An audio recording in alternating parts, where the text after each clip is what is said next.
Bonsoir, bonsoir.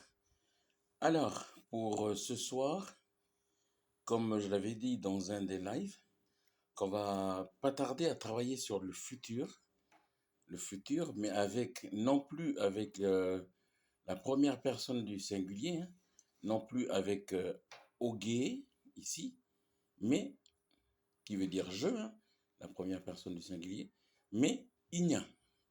Ok, je pense que je l'ai dit dans le live d'hier aussi. Donc voilà. Euh, et ce cours-là, il fait référence à la deuxième vidéo que j'avais faite sur les cours du YAI, où c'est la vidéo dans laquelle je montrais les trois façons d'exprimer le futur. OK? Donc, il y avait le cas numéro un, donc le cas qui nous concerne aujourd'hui. Il y avait le cas numéro 2 et le cas numéro 3. Donc, les trois façons d'exprimer le futur. Et là, aujourd'hui, c'est un quatrième cas, entre guillemets, hein, parce que c'est simplement la première personne du singulier, mais je tenais à le faire parce que beaucoup ne comprennent pas cette façon de faire, ok?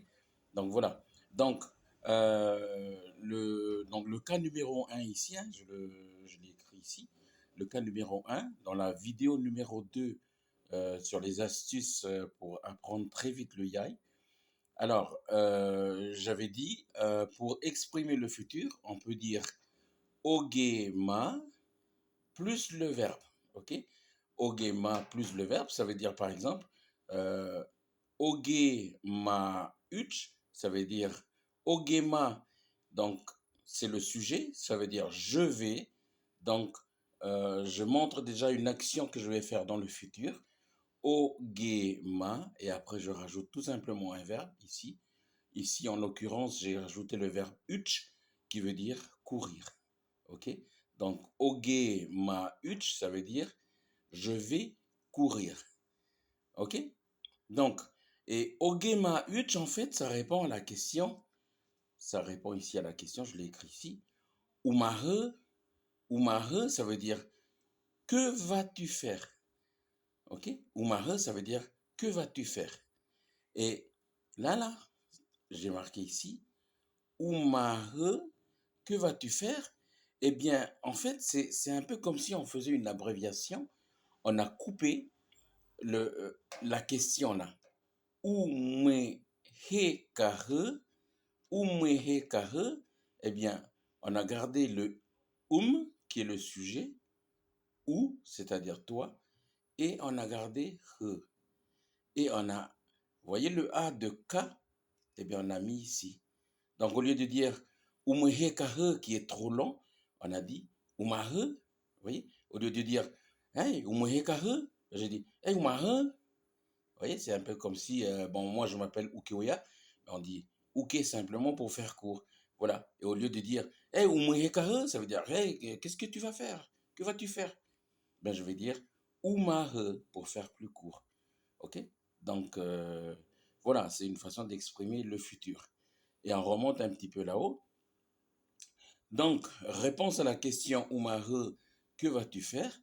Eh bien, soit je vais répondre Oge ma plus verbe, ok, comme on a vu ici, Oge ma uch, et puis après, bon, avec toutes les personnes, je vais dire Uma après le verbe, uch, Uma uch, Ama uch, c'est-à-dire il ou elle va courir. Ici, pardon, Uma uch, ça veut dire tu vas courir. Je retourne là-haut, excusez-moi pour faire plus clair. Ogema uch, je vais courir. Uma uch, tu vas courir. Ama uch, il ou elle va courir, au singulier. Emuna uch, ça veut dire nous allons courir. Ebuna uch, ça veut dire vous allez courir. Ejina uch, ils ou elles au pluriel vont courir. Ok? Donc au lieu de dire ogema plus verbe, ogema uch, ogema walak, ogema han, ogema. Eh bien, en yai, on peut faire cette façon-là. On va dire igna, donc la première personne du singulier. On a vu hein, pour les pronoms personnels, igna, mais ici, le a ici, vous avez vu, j'ai mis le phonème ici, a, on va prononcer plus long, ok? il n'y a, on va dire, il n'y a plus le verbe. Il n'y a plus le verbe. OK? Donc, c'est exactement la même chose que ogema, mais on utilise il n'y a. Donc, tout à l'heure, on a dit oge, c'est je, et il n'y a, c'est je aussi. OK? Donc, voilà. Et le reste, ça ne change pas. Hein? Voilà. Donc, soit on dit ogema, et puis après uma, ama, emuna, ebuna, ejina, soit on dit il n'y a plus verbe, après uma, ama, emuna, ebuna, ejina. OK? Voilà. Donc, voilà. Et voilà, il n'y a plus le verbe. Et ici, bon, tout à l'heure, on a expliqué déjà pourquoi. Pourquoi on, pourquoi on dit umahe? Eh bien, c'est tout simplement pour faire plus court. Je pense, hein, c'est ce que j'en ai déduit. Je pense que normalement, c'est umehekahe. Que vas-tu faire? Eh bien, on a gardé le ou, qui veut dire toi. Moi, c'est l'action qui va de faire. Après, on a gardé le A ici et le He. Donc, au lieu de dire Umehe Kahe qui est très long, on va dire Hey Umahe, vous voyez, Umahe, au lieu de dire Umehe Kahe qui est plus long. OK? Et Umehe Kahe, ça devient un peu familier. OK? Pardon, Umahe, ça devient un peu plus familier. Alors que Umehe Kahe, bon, on prend le temps de parler à une personne un peu plus respectable. Vous voyez? Et voilà, donc là, j'ai mis des différentes réponses. Il y a Uch, ça veut dire je vais courir. Il y a Kech, je vais me sauver. Il y a Mokuch, je vais dormir. Il y a Bilik, je vais venir plus tard, c'est-à-dire je vais venir en dernier. OK? Il y a Soje, je vais servir à l'armée. Soje qui vient du mot anglais soldat, OK? Qui veut dire soldat. Et en anglais, on écrit S-O-L-D-I-E-R, soldat, et bon, et soldat en français. Et ici, on dit soji, donc à la prononciation plutôt anglaise. OK? Je vais servir à l'armée.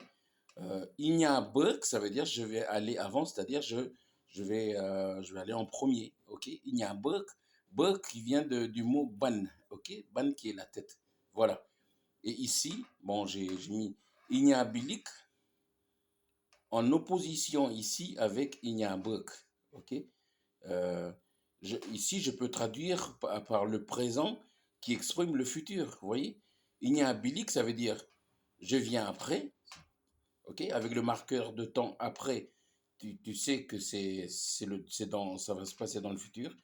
Ignabuk, ça veut dire j'y vais déjà, je vais aller en premier. Vous voyez? Voilà. C'était simplement pour faire un petit cours sur le mot igna, pour expliquer que igna, c'est le premier pronom personnel en singulier euh, qu'on peut utiliser, pardon, pour exprimer le futur. Voilà, j'espère que j'ai été clair. Si vous avez des questions, ben, profitez-en. Vous voyez, quand je fais des lives, profitez-en pour les poser. On est également.